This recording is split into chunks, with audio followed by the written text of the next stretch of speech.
Listen. Practice. Speak. Practice makes you perfect. Well, effective workplace communication and problem solving across all sorts of different business functions. Totally. It's not just about memorizing phrases, is it? Yeah. The real goal here is understanding the mindset, and the step-by-step approaches successful people actually use when they tackle these common issues. Mm. We're really aiming for those aha moments, the ones that can boost your effectiveness at work, doesn't matter what your field is. Okay, so let's jump into our first conversation. This one focuses on nailing down project timelines and what exactly needs to be delivered. So the central challenge here, it's clarifying that project's timeline before anyone really commits to specific deliverables.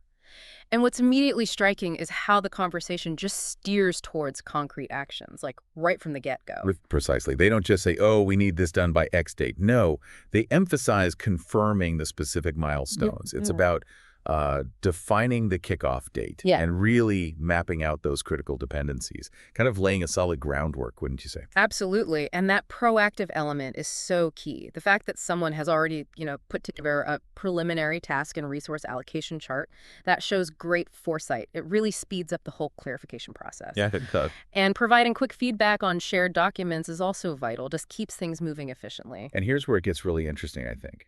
They then bring up potential budget constraints. It's not an afterthought at all. No. It's right there, early on, acknowledged as a factor that could, well, shape the entire project.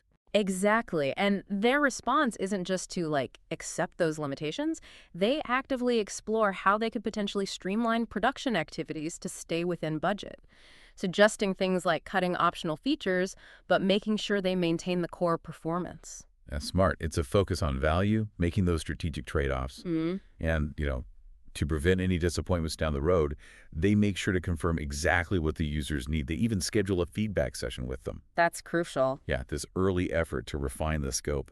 It can really save them from major revisions later on. Definitely. Then we see the importance of internal sign-offs, right? Like getting immediate departmental approval once those deliverables are finalized, and coordinating with management to avoid any unnecessary holdups. It's all about keeping that momentum going. Yeah, and the commitment to present a united plan and then follow up without delay that really stands out. It speaks to accountability, doesn't it? Yeah, and respecting everyone's time. It does. And they clearly get that getting timely approval keeps the whole development cycle running smoothly. Then the conversation loops back to the crucial aspect of quality assurance. Confirming the specific protocols they'll use, scheduling a dedicated meeting just to discuss testing requirements. Right. Defining crystal clear criteria for what counts as acceptance, and having thorough verification processes. Well, that's just essential for a successful outcome. And they don't treat these elements in isolation, do they? They make sure to finalize all the nitty-gritty specifics right alongside any adjustments to the timeline. It's all interconnected. Precisely. Then we see the practical next steps, updating the main project file, circulating a revised draft of the contract. But what's particularly insightful, I think, for anyone managing projects is that they include this brief note about how often the teams will communicate. Oh yeah, that bet. Mandatory weekly check-ins with the option for daily updates if needed. That detail about communication frequency is so telling, isn't it? Yeah. Like you said, consistent communication is just such a powerful way to mitigate risks, handle any unexpected changes that might pop up. It fosters stronger collaboration and makes sure everyone is on the same page, regarding the overall strategic goals. And they wrap things up by confirming the absolute deadline for the final revisions. Got to meet that all-important launch window. They emphasize needing an expedited review process that aligns with company guidelines. Right. Final steps are finalizing the agreement and then getting the implementation underway immediately. So what does this all boil down to for you? The big takeaway from this first conversation is just the vital role of proactive planning, crystal clear communication, and thinking ahead about potential problems in any project. Totally. Notice how they move from those sort of high-level objectives right down to very specific actionable steps. Okay, let's shift gears.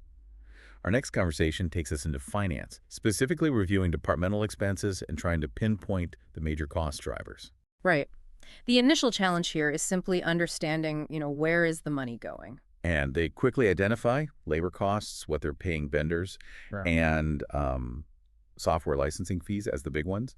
It's about identifying those significant expenditure categories first. Then what follows is this crucial analysis of their current spending in relation to how much revenue they're actually projecting. Mm-hmm. The concern they raise about rising operational costs, potentially squeezing their profitability if they're not careful, that really highlights why this kind of review is so important. Definitely.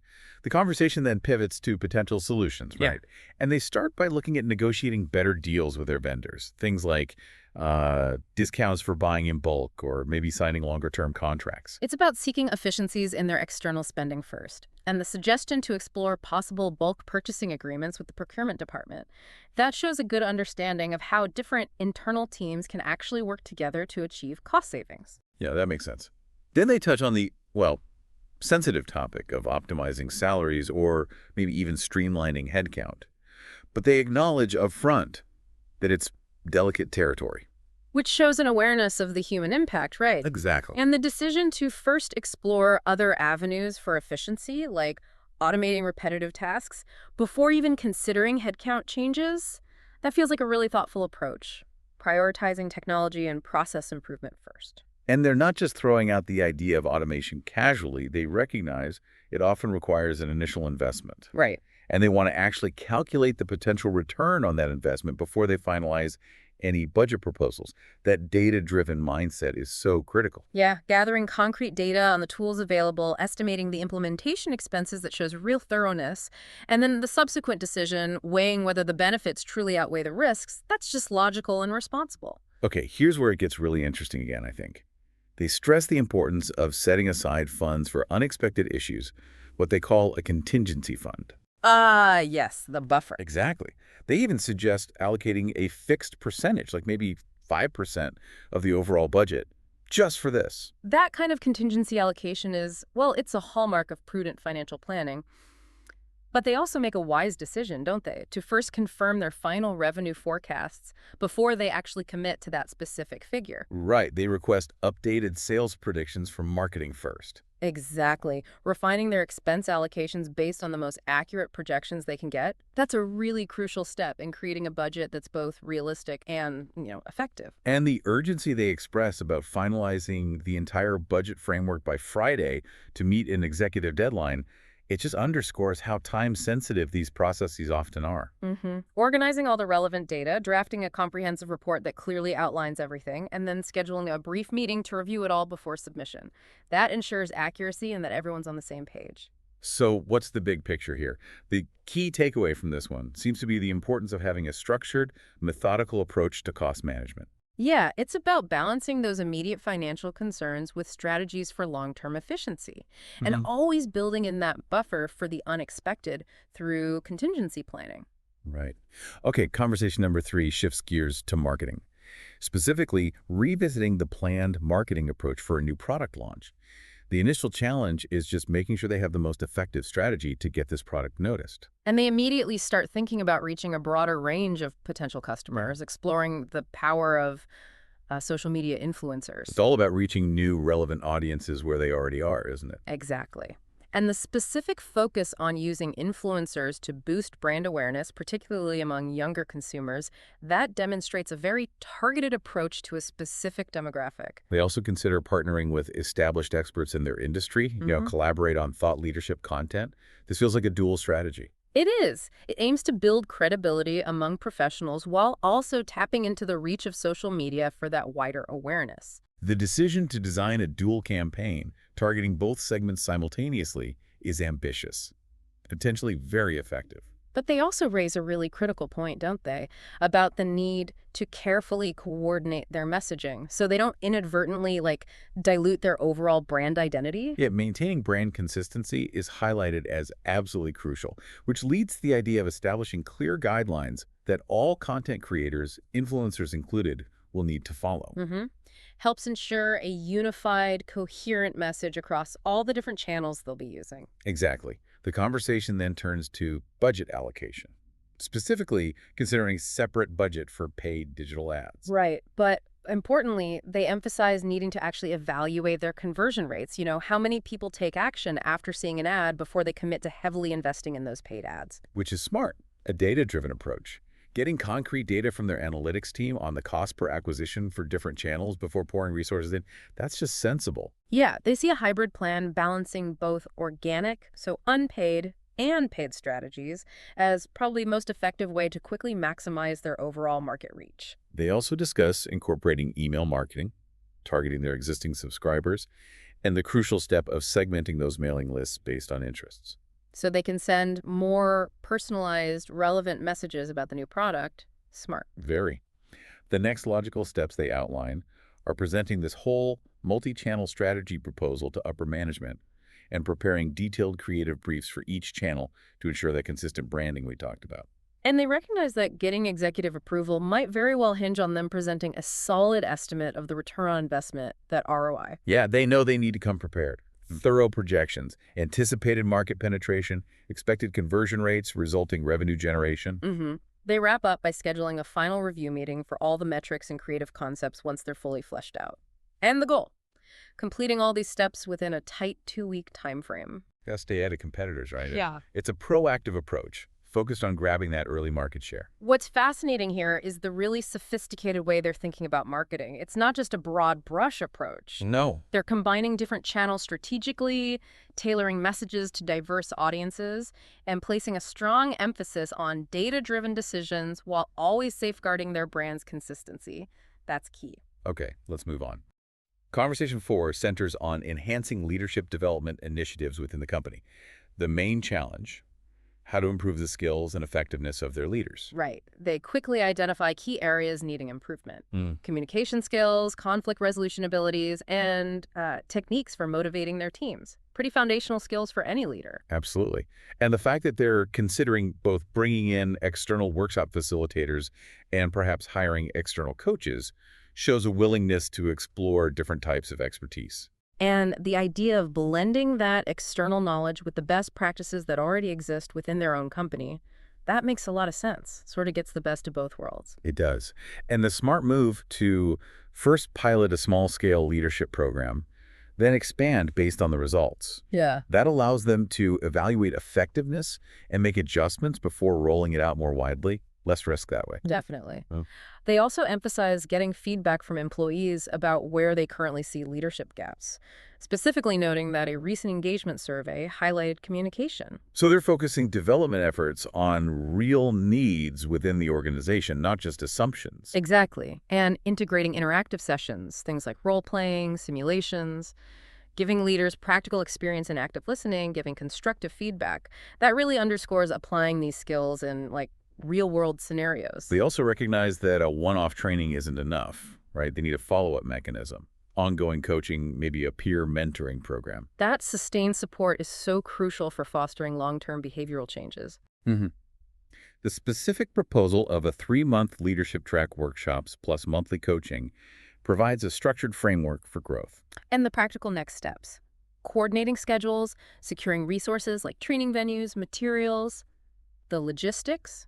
And here's where they start thinking about impact and measurement, discussing tracking KPIs like staff retention rates, project success rates. As a way to demonstrate the value of the program and justify further investment, you need those quantifiable outcomes. You do. Presenting a comprehensive report to the executive board after gathering initial results helps build broader organizational support, especially if they can show tangible improvements. They wrap up setting the goal, finalize program details, begin implementation next month. The overarching aim: develop strong leaders who can really drive the company's long-term growth. Because effective leadership cultivates that positive culture and sparks innovation, right? Absolutely. So the key takeaway here is a really thoughtful, phased approach to leadership development. It prioritizes feedback, practical application, and rigorously measuring the results. Okay, our 5th conversation delves into a really common workplace dynamic: tension between engineering and sales teams. The central challenge is how to resolve this interdepartmental friction. Right.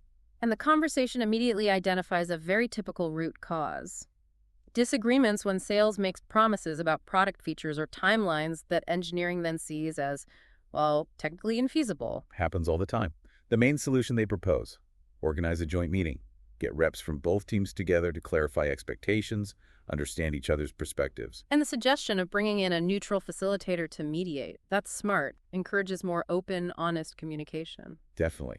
Defining very clear boundaries right from the start, what sales can commit to, what are realistic development timelines, that's crucial for preventing these misunderstandings from occurring. That emphasis on a transparent process is key to building trust, isn't it? It really is. They also highlight getting input from the department heads, noting feedback about inadequate communication, feeling rushed on deadlines. Getting that 360 view helps uncover the underlying issues. And the proposal of creating a unified project plan, outlining responsibilities, milestone reviews, approval steps, that's a good way to encourage more regular check-ins and make adjustments easier when problems pop up. The fundamental goal here seems to be making sure neither team feels overburdened or misled about deliverables. Exactly. Balanced workloads, honest timelines, they foster trust and reduce internal conflict. The idea of implementing a shared dashboard, accessible to both teams, to track progress and potential issues, that provides real-time visibility for everyone, helps address concerns proactively. They also suggest holding regular feedback sessions, maybe monthly, to maintain a more harmonious working relationship and catch new difficulties early before they escalate. Consistent communication is the bedrock. It is. Practical next steps. Schedule that initial meeting with key stakeholders from both teams. Prepare a focused agenda emphasizing collaboration, mutual understanding, and de-escalation. And the fact they're even considering reaching out to HR for additional conflict resolution resources. Yeah. That shows a really comprehensive approach, especially if HR has experience resolving similar cross-functional issues. Ultimately, they understand that a positive, collaborative team dynamic significantly impacts productivity and even customer satisfaction.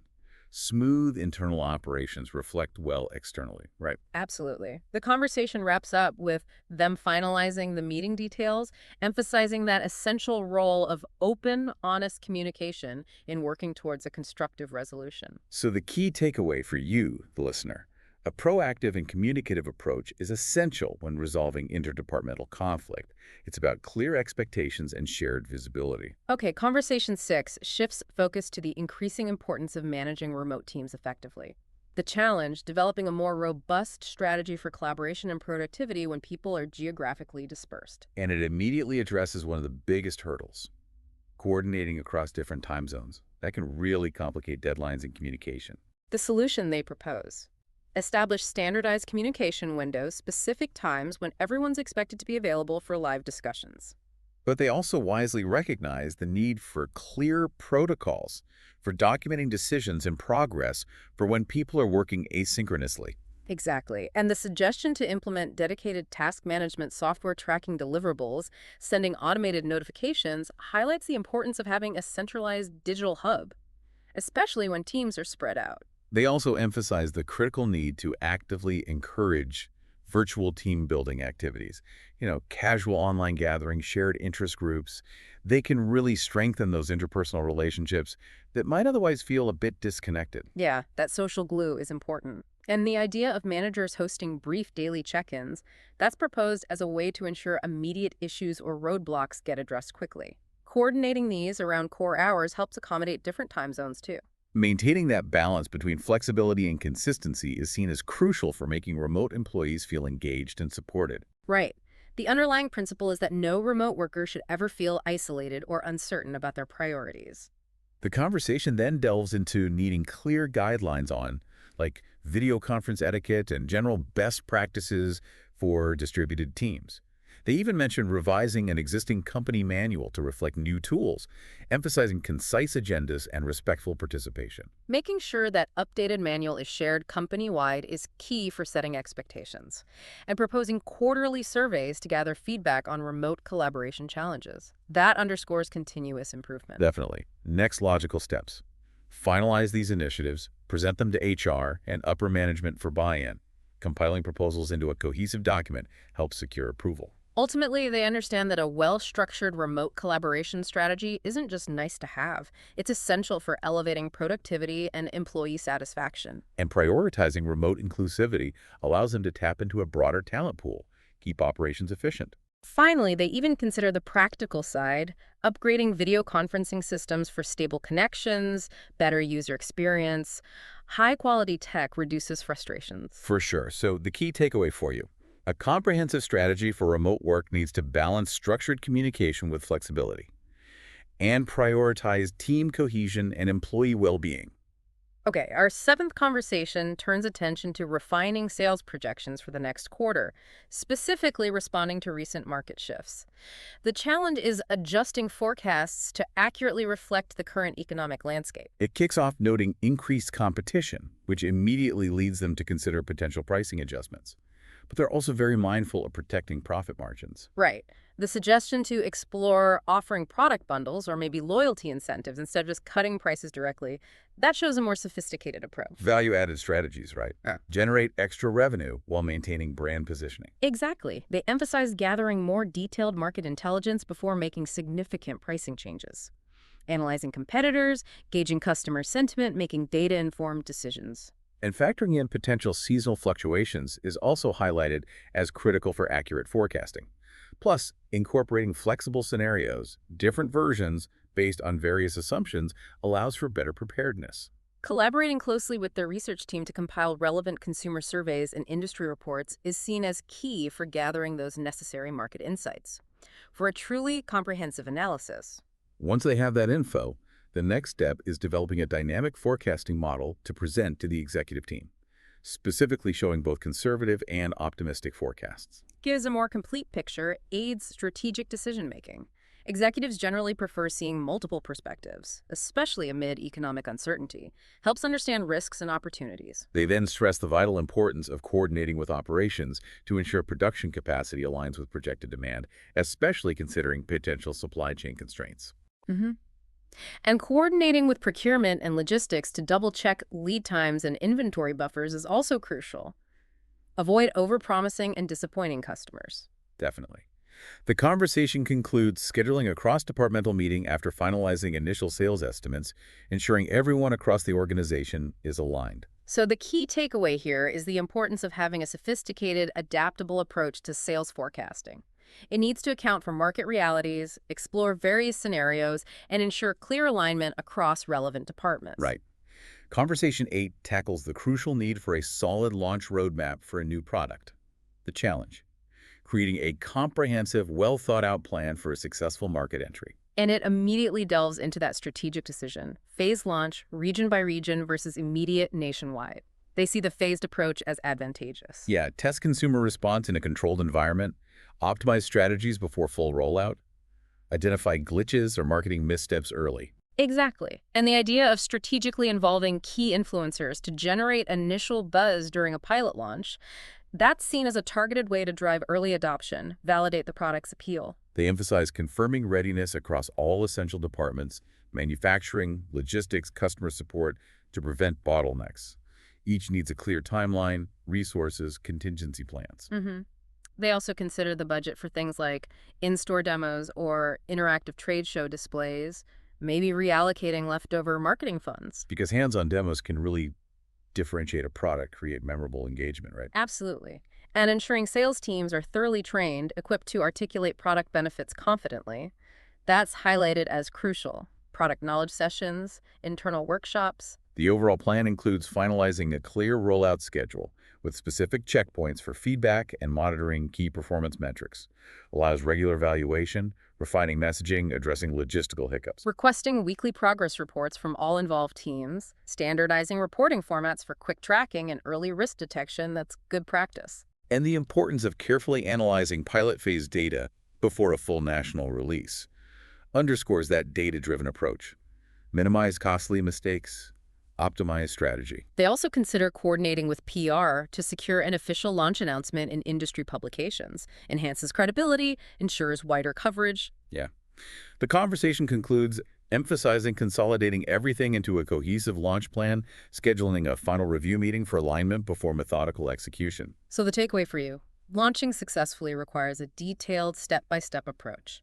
Testing, seamless cross-departmental coordination, and strategically leveraging different marketing tactics. Okay, ninth conversation focuses on a common pain point: streamlining the employee performance review process. The challenge: make it more efficient and clear for everyone. Right. It acknowledges the current method feels cumbersome, maybe subjective. Managers struggle with objective evaluations. The primary solution proposed: Incorporate more measurable objectives, tangible performance indicators. Shift towards concrete metrics to reduce ambiguity, make evaluations more data-driven. They also suggest moving from purely annual evaluations to more frequent quarterly checkpoints. The idea being timely feedback boosts engagement, provides more opportunities for course correction. And exploring a dedicated software platform to automate aspects like goal setting, reminders, progress tracking. Yeah, automation could streamline admin tasks, give managers real-time insights into team performance. Plus, providing employees greater transparency regarding their performance status throughout the year is highlighted.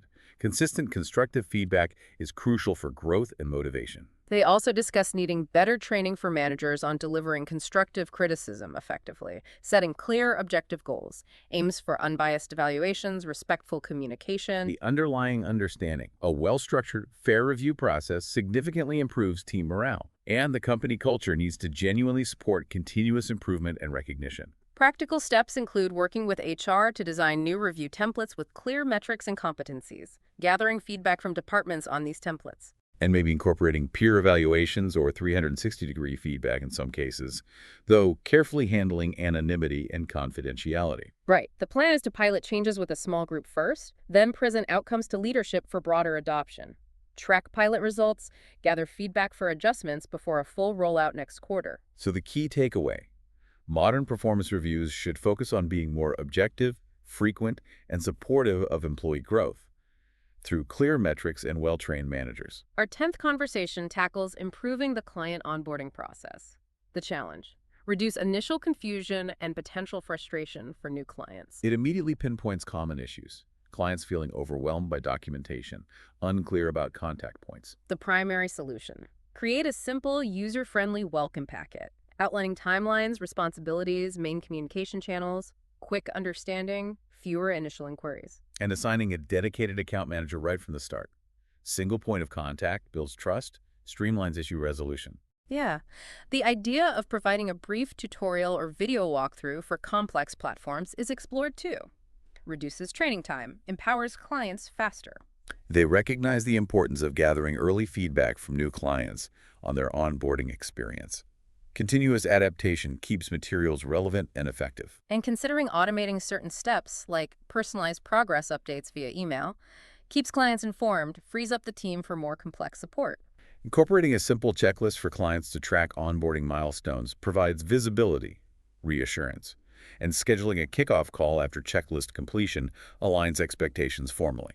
Practical steps: draft an outline for the revised flow, circulate internally for input, especially from customer support. Consider a post-onboarding survey to measure satisfaction, identify remaining pain points. Aiming to finalize everything within 2 weeks for launch next month, because a smooth onboarding experience fosters loyalty, reduces churn. First impressions are crucial. Key takeaway from it, though: an effective client onboarding process must be customer-centric, prioritizing clarity, proactive support, and continuous improvement based on direct client feedback. Okay, moving to international strategy, Conversation 11 revisits expanding into emerging markets. The challenge: doing it strategically, managing risks. Right. Identifying promising regions with manageable risks. Southeast Asia is mentioned, but the key is adapting products for cultural nuances. Localization is vital: language, payments, regulations. Coordinating with local partners, distribution networks, understanding consumer behaviors that reduces entry barriers, doesn't it? Definitely. Adjusting pricing strategies to match local purchasing power is also crucial. And exploring e-commerce platforms offers broader reach without heavy initial infrastructure investment, minimizes capital expenditure. But you still need a solid logistics plan, right? Shipping, returns management, and complying with import regulations, tariffs, thorough research is essential there. Absolutely. Analyzing local competitors to position effectively is another key point. Differentiation is crucial. They suggest establishing a pilot region first, to validate the approach before scaling gradually. Cautious expansion mitigates risk. Preparing a comprehensive plan covering market analysis, partnerships, regulations is the next step. Reviewing the proposal and presenting it to the executive board. And checking if finance can estimate potential returns for investors. Robust financial forecasting helps secure the budget. Exactly. Scheduling a meeting to finalize details, align on objectives wraps it up. The takeaway: a strategic, phased approach to international expansion, emphasizing local adaptation, partnerships, and risk mitigation. Makes sense. Conversation 12 is about supplier management needing a more systematic approach. The challenge: inconsistent quality, delayed shipments. Yeah, common issues. The solution starts with establishing clear performance metrics: on-time delivery, defect rates, responsiveness. And conducting regular supplier audits to ensure compliance, while clearly communicating expectations. Negotiating service-level agreements, SLAs, for critical components adds contractual incentives. Considering diversifying the supply base is also discussed, weighing the complexity against risk mitigation benefits. Categorizing items by criticality helps decide on the number of suppliers needed for each. Collecting supplier data and creating a scorecard reflecting performance trends allows for objective evaluation. Based on that, proposing corrective actions or even partnership changes. Scheduling quarterly reviews with top-tier suppliers facilitates proactive discussion. Exploring strategic collaborations like co-development or shared cost initiatives can foster innovation. Presenting the refined supplier strategy to operations and finance for alignment is key, and checking if legal can update contracts based on the improved framework. Finalizing the plan by month end to start the new program next quarter. The takeaway: a structured approach to supplier management focusing on clear metrics, accountability, and strategic partnerships. Okay, 13 is about accelerating sustainability efforts. Challenge: meet evolving regulations and stakeholder expectations. Starts with evaluating the current footprint, carbon, waste management, resource usage. A comprehensive audit reveals key areas. Considering switching to renewable energy or adopting efficient manufacturing processes offers long-term savings and a public image boost. Partnering with sustainability consultants provides expert guidance, helps prioritize initiatives, set milestones, and getting each department to propose feasible, eco-friendly measures encourages grassroots involvement. Needing a clear roadmap, timeline, and budget for green projects ensures structured planning and accountability. Developing marketing plans to highlight environmental commitments is important too. But remaining authentic is crucial. Right. Real impact over just greenwashing. Absolutely. Publishing an annual sustainability report showcases accountability. Collaborating with suppliers who share environmental values and certifications strengthens eco-friendly positioning across the supply chain. Early compliance with regulations is often more cost-effective in the long run. Finalizing an action plan and beginning implementation soon is the goal. The takeaway: a holistic approach to sustainability involving assessment, expert guidance, departmental involvement, and transparent communication. Conversation 14 revisits the digital transformation strategy. Challenge: stay competitive. Key actions include improving the data analytics platform for faster, data-driven decisions. Robust analytics uncover trends. Transitioning outdated processes to automated systems reduces errors, frees up staff time. Considering cloud-based solutions aids scalability and collaboration. Forming a dedicated digital task force to oversee transformations helps prioritize initiatives. Identifying quick wins first, then tackling complex transitions builds momentum and secures support. Investing in employee training for new tools is essential. Skill development is key to adoption. And using a phased rollout with pilot programs before company-wide expansion reduces risk, refines deployment based on feedback. Gathering project proposals and defining budgets for each initiative is necessary. Considering allocating innovation funds for experimental tech like AI-driven analytics or advanced automation. Presenting plans to the executive committee for endorsement expedites decisions. Aiming for a formal roadmap within 6 weeks, starting implementation next quarter. The takeaway: a strategic, phased approach to digital transformation, emphasizing data, automation, and employee readiness. 15 is about strengthening the risk management framework. Challenge: anticipate challenges better, as unforeseen issues have impacted timelines and budgets. Right. Each department needs to conduct a comprehensive risk assessment, identifying vulnerabilities early. Categorizing risks by likelihood and impact helps prioritize efforts. Establishing clear contingency plans, backup suppliers, alternative workflows is crucial. Implementing a centralized dashboard, tracking identified risks and their statuses, provides transparency and allows monitoring. Periodic risk reviews are needed to update assumptions. Encouraging cross-department collaboration allows sharing of best practices. Drafting updated risk management guidelines and requesting feedback leads to finalizing a standard procedure. Checking for a budget for risk mitigation measures, like contingency funds for critical risks. Scheduling a company-wide workshop explains new protocols and clarifies employee roles in managing risks, aiming for full implementation by next quarter.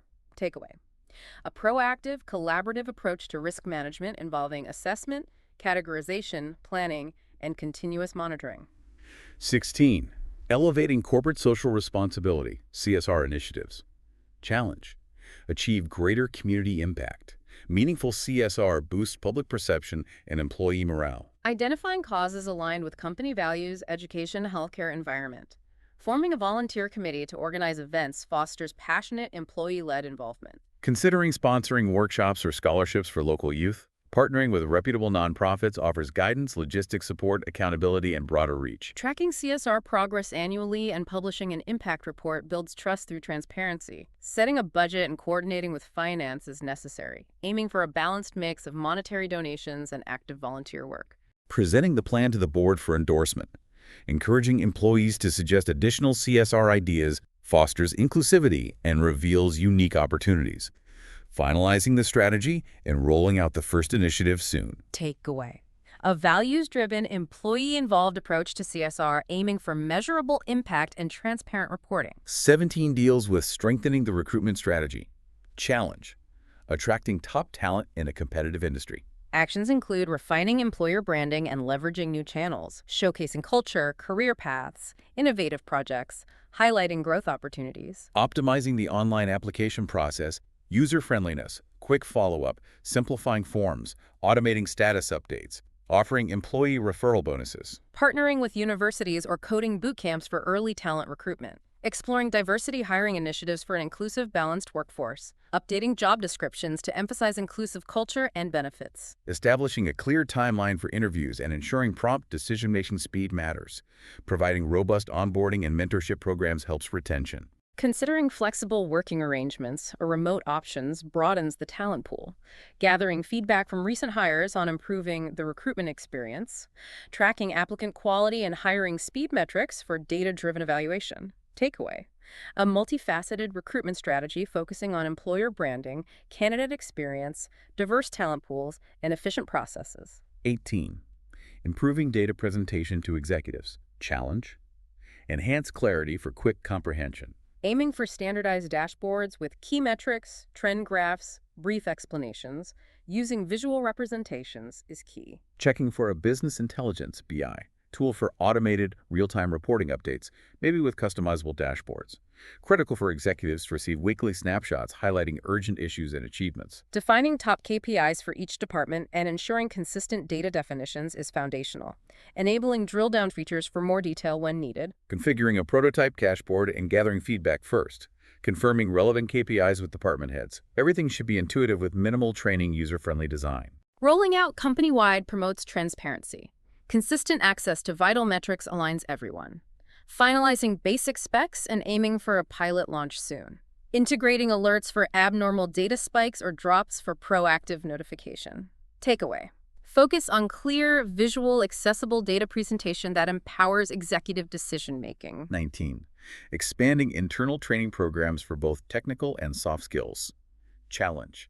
Foster continuous learning to improve performance. Checking if training materials are comprehensive or need a more formal framework, like a structured curriculum, clear progression paths, tiered modules. Incorporating e-learning platforms offers flexible digital courses, including interactive elements like quizzes and simulations boosts engagement. Consulting department heads for priority topics ensures targeted training yields benefits. Tracking participation and completion rates, perhaps rewarding employees, encourages involvement. Inviting external experts occasionally brings fresh perspectives. Allocating a dedicated budget for platform subscriptions, instructor fees, etc. Periodic evaluations measure effectiveness and gather feedback for an iterative approach. Considering cross-functional sessions enhances collaboration, knowledge sharing, and synergy. Aiming to kick off the upgraded program soon with pilot sessions. Takeaway: a strategic approach to internal training, combining structured learning with flexibility, engagement, and continuous improvement. Finally, Conversation 20. Conducting the annual strategy review. Challenge. Need a comprehensive approach due to shifted market conditions? Each division presents updated objectives and new initiatives. Identifying overlap or synergies between departments is important. Focusing on the long-term vision, not just quarterly targets, balancing short-term wins with sustainable growth, reviewing data on emerging trends or disruptive technologies. Reviewing organizational structure for future demands, maybe streamlined reporting, more agile teams, exploring strategic partnerships or acquisitions to expand capabilities or widen the customer base. Drafting an agenda covering market analysis, resource allocation, restructuring options, coordinating with department heads for prepared data and proposals, revisiting the mission statement to ensure it still resonates. Presenting a unified strategy document to senior leadership guides decision-making. Checking if finance can run scenario analyses based on different growth investment levels provides flexibility through multiple financial models. Aiming to finalize the revised strategy within 6 weeks, allowing time for review, managing the timeline, and ensuring regular check-ins. Takeaway: a thorough, forward-thinking approach to strategic planning involving all levels, considering various future scenarios. Wow. Okay. So recapping this deep dive, we've really covered a lot of ground, haven't we? Practical strategies surfaced in, let's see, project management, financial oversight, marketing innovation, leadership development, conflict resolution. Remote team management, sales forecasting, product launching, performance reviews, client onboarding, international expansion, supplier management. Sustainability efforts, digital transformation risk management, CSR, talent acquisition, executive data presentation, internal training, and strategic planning. Whew. It's quite the list. It is. The key thing for you listening is that you've now got this concentrated dose of how business professionals really navigate a wide array of challenges. Think about how these approaches, these mindsets, could be adapted to your own work, your own areas of interest. Exactly. In today's rapidly evolving business landscape, continuous learning and adaptation are just paramount, aren't they? Absolutely. So here's a final thought to leave you with. Which one of these areas, and there were many, presents the biggest opportunity for you to explore further, to really deepen your understanding and maybe make a difference in your own role? Something to mull over. Thanks for joining us on The Deep Dive.